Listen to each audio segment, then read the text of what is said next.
Hey guys, it's Mitchell, your favorite millennial, coming to you guys from Chiang Mai, Thailand. This isn't a video I particularly wanted to make. I don't necessarily enjoy making videos about negative subjects, but the first video that I ever posted on YouTube was actually speaking about the quality or lack thereof of a bicycle frame which I had purchased. Had kind of run into a dead end with the bicycle company in regards to them warranting the brand new bike. Once I made that video, it was satisfied in a manner that both parties were happy with. So I'm hoping that this video can create a similar outcome and I can inform you guys about some of the issues that I'm currently having with GoPro. I'm wearing the sunglasses right now because I am currently using two Lume Cubes, which are fantastic items. I'm going to be doing a review on them to light this video as it's pretty dark outside. Sorry for the sunglasses. I'm going to go ahead and outline the issues that I'm having with my GoPro Hero 5 and the headaches that GoPro support is causing me in this manner. So on April 10th, my GoPro sustained water damage. I did not take the GoPro beyond the allowed depth without the housing on it. As soon as I had jumped in the water, I noticed that there was water underneath the front screen. I had latched both the battery door and the USB Type-C cover properly. Even though I have a waterproof housing for it, I wanted to be able to capture some of the ambient audio so that I could add that to the video. Being that GoPro advertises that the Hero 5 Black can be submerged up to 30 feet, and with no intent to go beyond that, I did not use the waterproof housing that I have. Once I found that there was water underneath the front LCD screen, I immediately took the camera out of the water, removed the battery, as I thought that it was going to be hopefully possible to salvage the device. I had noticed that as I was using it with the water damage, it was getting really, really hot, so I was afraid that there might be some type of short circuit with the battery, and I did not want to make the situation any worse. So I removed the battery.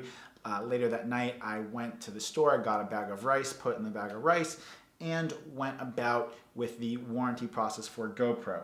Now on April 11th, they requested the proof of purchase, which for me, because I'm in a foreign country, was a little bit more difficult to do. Luckily, I was able to have my father go to a Best Buy that I purchased it from and get the proof of purchase so that I could supply that to GoPro. Now, I sent that proof of purchase on April 14th. They replied a day or so later with the RMA, or the Return to Manufacturer Authorization, and a prepaid shipping label for UPS. Now, finding the actual UPS store in Chiang Mai was an absolute headache, as there is no markings that it is a UPS store, and I went running around the city, literally running around the city in the pouring rain for one day, looking for this UPS store. Now, I shipped the camera back on April 17th, and then on April 19th, I was informed that this process should take anywhere from 7 to 10 business days once they receive the item. On April 23rd, I was told that the facility had received my old GoPro, and that they had my new GoPro that they were preparing to ship out to me. Now, I'll go ahead and put that email up for you guys so you can see. It's clear as day that they had said that my new GoPro was being prepared to be shipped out, and that they had received my old one, and that this process should not take very long. Now, I emailed GoPro on the 27th, the 28th, and 29th asking for a tracking number of my replacement GoPro, and then I finally received word from them back on the 29th that they were out of stock of my replacement GoPro, which I found quite confusing, as they had already confirmed that my new GoPro was being packaged and it should be getting sent out this week. They had ignored my emails for 3 days straight in regards to this matter, so I'm more going to lean that they had purposely deceived me just to try to go ahead and buy some time in this process. Now, it's important to note that around this time, I had been posting about this on Facebook, and I was informed by a couple different friends of mine that they had gone through this GoPro return process, and it had taken them over a month to receive their item, and that they had actually missed having their GoPro for trips that they had done to the Southeast Asia as well. Now, being that I'm already 1 month into this trip, I began to really get anxiety in regards to how this process was going to shake out. Along with this, I was informed by another friend of mine that they had actually gone through 2 or 3 different GoPros due to the same issue of them not being waterproof. So clearly my faith at this point in the company quickly diminishing. Now, I went ahead and I emailed them. Now, I had continuously been emailing them asking for updates on this process. Finally, I went ahead and reached out to GoPro Chat in Thailand, and they told me that they would be escalating this to one of their managers, and I received an email from an individual by the name of Frank. Now, at this point in time, all of these emails are coming from the generic support at GoPro. Frank had assured me that he was going to take personal responsibility for this and go ahead and follow up with this.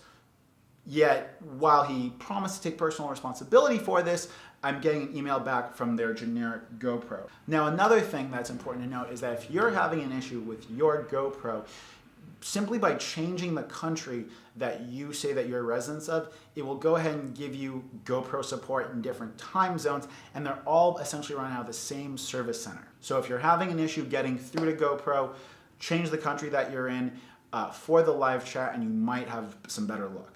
Now, at this point in time, I'd begun to do some research about the hierarchy in GoPro management to see if there was anyone that I could possibly reach out to in upper management that might be able to help me with this. The only person that I could find that would in any way be responsible is a woman by the name of Sharon McVeigh Pettigrew. She's the Vice President of Customer Support for the GoPro Corporation. I sent her a very strongly worded email, not only to her corporate email address, but I was able to find her personal email address very easily online, and I CC'd that when I had emailed it to her corporate email, along with adding her on Facebook, which at this time she's blocked me for obvious reasons. Now, at this point, this situation is far from over, but I think that there's a couple of clear takeaways that we can go ahead and glean from this situation. It appears that GoPro doesn't replace faulty items with new items, but they replace them with refurbished items. That is not necessarily anything that's shocking to me. Most companies do something like this. From my knowledge from other people that have had their GoPros replaced, this is more or less true. So when GoPro claims to be out of stock of replacement GoPros, they are out of stock of their refurbished items, which they're obviously not manufacturing at the same rate or remanufacturing at the same rate as their new items. Because of this, GoPro has made it somewhat policy or just standard operating procedure to go ahead and try to drag out situations as long as they can. I was promised by the individual who was going to take responsibility of this that it was going to be another 24 hours before he could give me an idea of when these items would be in stock. So not when my replacement would be shipping, but when they would be receiving my replacement. It's also important to note that because these items are crossing international boundaries, they have to go through customs, and oftentimes that can be a process in of itself, especially if you're traveling and you don't have a permanent residency somewhere. Oftentimes customs can ask for tax identification numbers and other such things depending upon how the items are sent and upon their Ecoterms, which is the terms of trade. The final thing that we can go ahead and learn from this is that GoPro will do anything to push customers to buy their $80 GoPro Care. Upon doing some research about GoPro Care is a program that they have in place to go ahead and replace either faulty cameras or accidentally damaged cameras with new items. You have a direct line to customer support, so you're not waiting on hold for people, and they will go ahead and ship those cameras to you anywhere in the world. I didn't opt for that $80 upcharge when I bought my GoPro.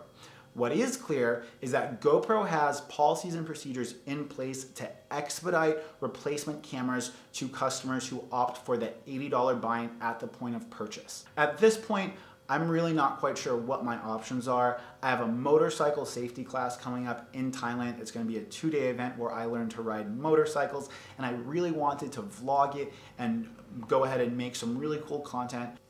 Now, I'd like to note that in all of my correspondence with the individuals at GoPro, I have been nothing but professional. I have not used profanity, strong language, nor have I been harassing of any of these individuals at GoPro. I am sure if GoPro really valued my business, that they would use the same policies and procedures that they already have in place for their GoPro Care customers to expedite a camera to my location and solve this issue. If you have had issues with your GoPro Hero 5 and it's currently in the warranty process, I want to know what your experiences are. Please go ahead, leave them. I'm definitely going to be doing a follow-up video talking about the conclusion of this whenever it does end, and hopefully I'll have some positive things to say about the GoPro Corporation and my experience with them after this video.